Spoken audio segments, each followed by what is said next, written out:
tayo guys. Mag-swimming tayo sa sobrang init ng panahon. Ayan.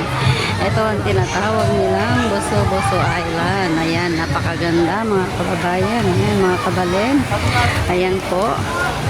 Nandito kami ngayon sa Buso-Buso Island. Nagse-celebrate ng birthday ang aking pamangkin. At graduation niya kahapon at bukas ay birthday. Ha? Malalim dito. Malalim dyan. Ayan sila Pio. Nandyan sila. Malalim. Dito na lang kayo muna. Dito lang muna kayo. Ayan. Dito po. Kasama namin ang aming pamangkin. Ayan. Okay na yan. Sige na. Okay na yan. Alam pa ba nila yun? Oo. Ay, may bantay Diba? na. Ang ganda. May bantay na. Overlooking. O si ate nga lumudlog ha. Napakalawak. Pwede kayo mag-overnight din dito. Marami silang mga rooms, mga available.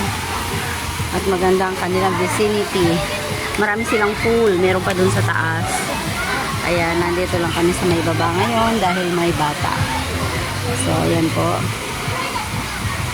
Maraming salamat. Ayan, samahan niyo kami sa aming araw ngayon, Sabado. Ito ang kaganapan. Ay, nga! Bawal yan. Ang init. O, di ba napakalawa? Ayun, ang ganda sa may